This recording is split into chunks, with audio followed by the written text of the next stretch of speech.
You want some free advice? It's not our falls that define us, it's what we do afterwards. Well, since we're offering free advice willy-nilly, I'd like to offer my own bit of free advice.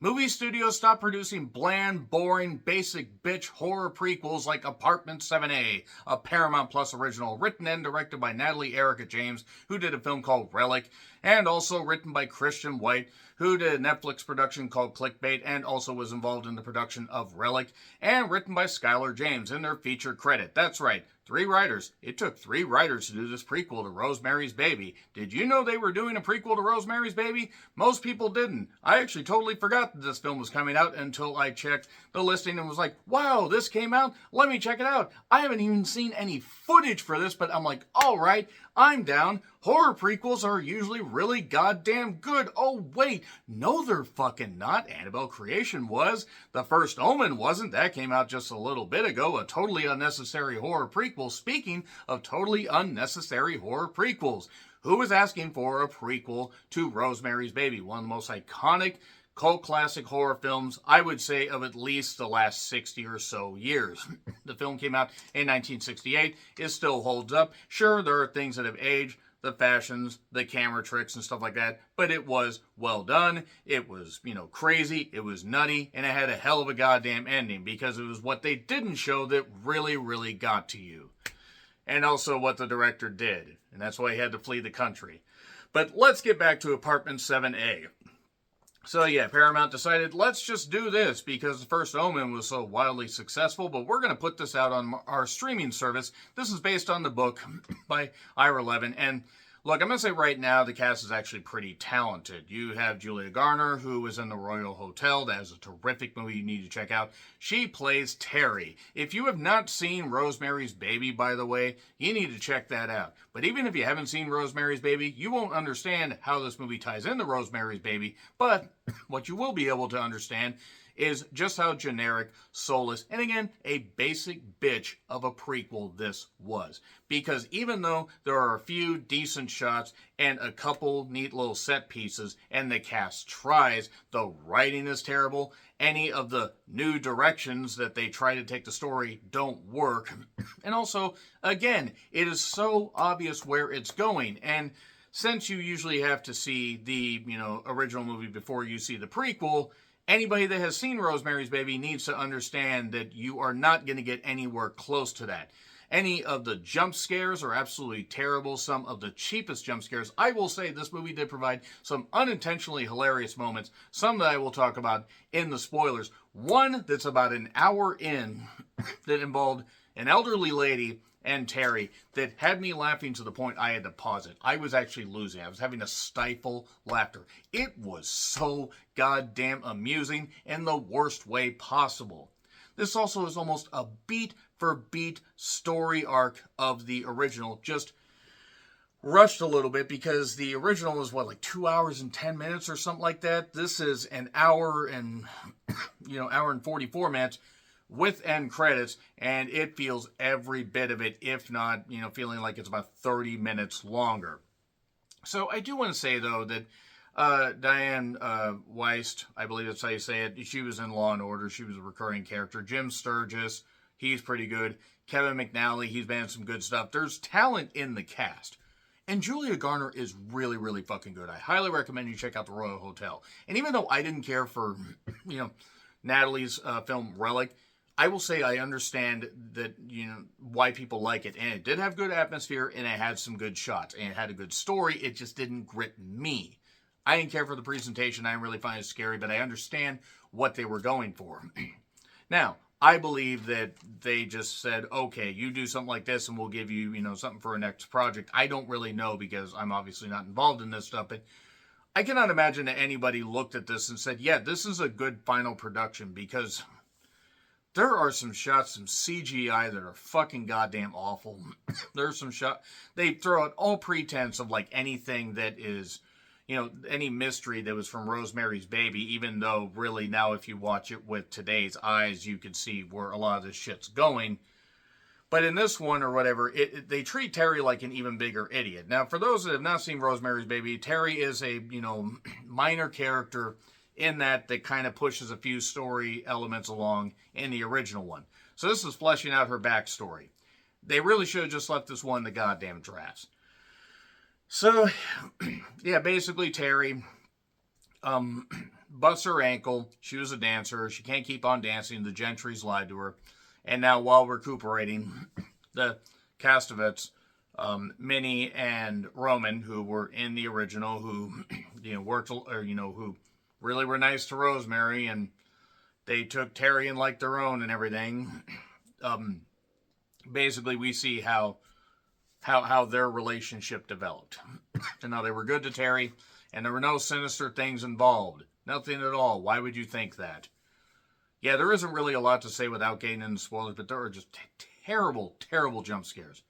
1,000% cheap, generic. Paramount should be ashamed that they funded this. At least, funded this particular production. Because I believe Natalie Erica James could have done something good. Or at least passable. And this wasn't passable. To me, this is just as bad and as unnecessary as the first Omen. That's the key word. Unnecessary. This is so painfully unnecessary. Who asked for this? Yeah, maybe you had to do it to keep the IP under your umbrella, Ella, AA, but you know what? Really, you should have just done a remake of Rosemary's Baby, which they tried to do here in addition to it being a prequel. It doesn't, despite the talent, it doesn't work. Jump scares are terrible. The story arc is bad. And you don't believe any of the characters. And even Julia Garner, who some people have praised her performance, I think she's horribly muted here. Whatever. The ending in particular is hilarious. But I'll talk about that in the spoilers. So yeah, it's on Paramount Plus if you have a subscription there. And if you want to torture yourself, maybe get some friends and get drunk and then come up with your own movie. Because it would certainly be better and scarier than something like this. Terrible prequel, 3, 2, 1, and spoilers. So, yeah, basically after busting her ankle, she Carrie Von Ericked her ankle. Except now ran into a parked police car. She's on a bunch of pills. She's got her friend Annie, who is okay. She is okay. She is okay, Annie. So she's still dealing with the after effects of that. And in 1965, surgeries weren't as advanced. She is not doing good for herself.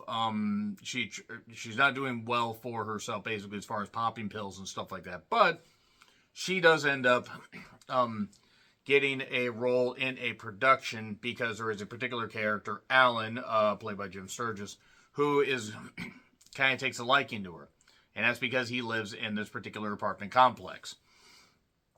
And she's high and hearing things and stuff like that. But yeah, the Castavets see her and say, yeah, we'll take you in. Now, I do want to say that Diane and Kevin do the best they can honoring the roles of the original actors. Because you can't obviously de-age the original people that much. And also, I do want to shout out that while some of the costumes are actually all right, this movie almost feels like it's cosplaying as a 1960s film. It doesn't feel like an organic world. That is the biggest indictment. That's the biggest thing I hate about this particular movie. So she finds a shoe of a lady named Joan that turns out actually was was the tenant before her. She gets the apartment where they can keep an eye on her, but it's an apartment they have because don't worry, they're really nice old people that have a lot of money. So Alan is clearly evil. He ends up drugging her at one point.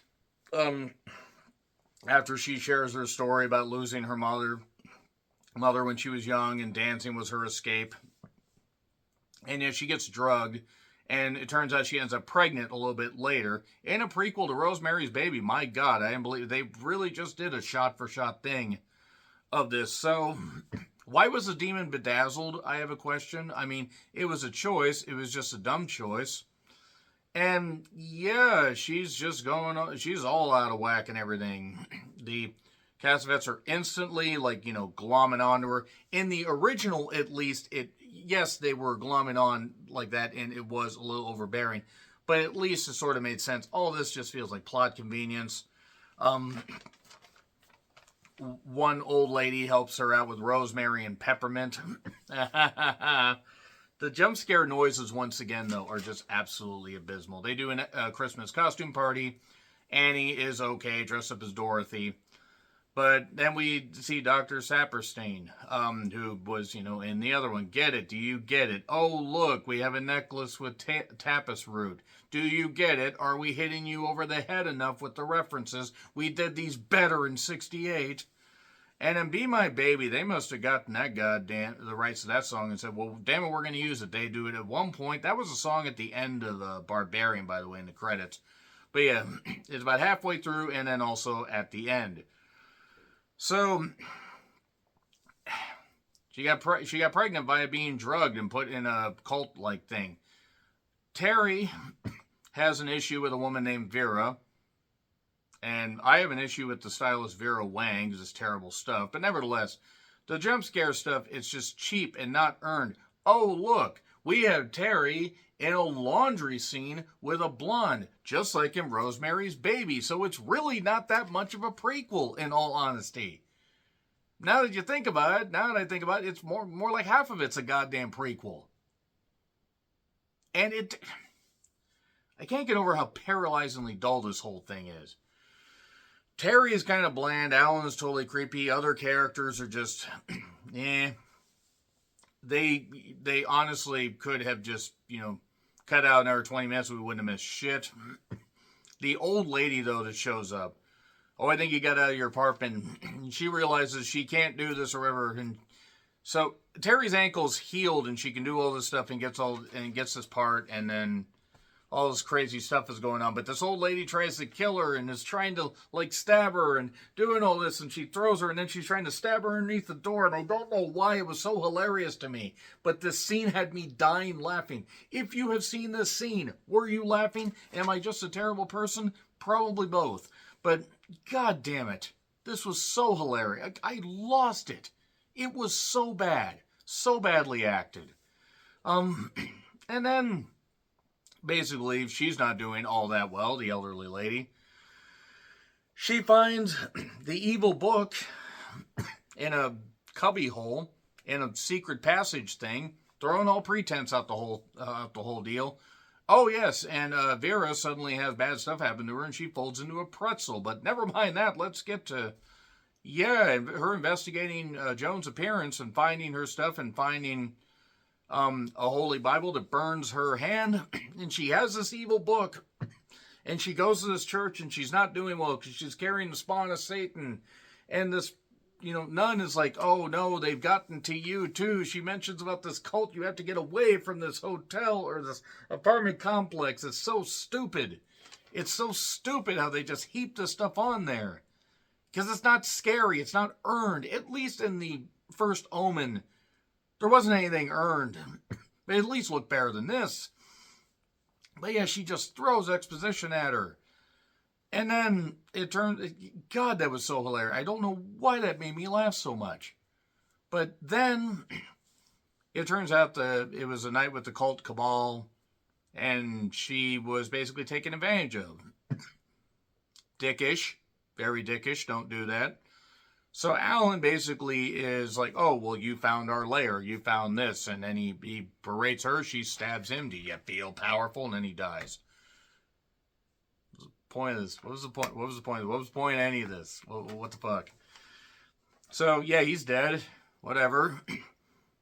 But then she can't kill the kid. She's trying to stab and she can't kill the kid. This does not look like I'm stabbing. This does not look like that. But she's got to see the deal through. So not even trying to do anything else. What she does is they do Hail Terry, the mother of our, the year of one, all this. And Be My Baby plays again. And she's dancing and everything, and she's dancing in everybody's face, and she's all good. And then they happen to leave a window open, and she went to the window and went, ha ha, bye, bitches, and then fell out and fell onto a car. And then we get a mid-credit scene, because we smash cut right to the goddamn credits there, where, and that ending scene was just so hilarious, because Julia Garner's probably just like, I'm just going to act like an idiot, because everybody that wrote this apparently was idiotic.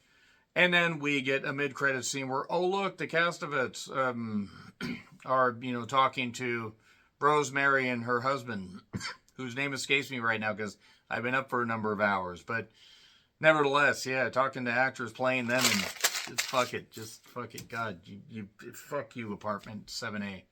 Fuck you. You have no right to exist. You are a basic bitch of a goddamn horror prequel. Fucking hell. If this had been released in theaters, it might have been the first horror prequel to, like, make under $1 million. Because this was bad.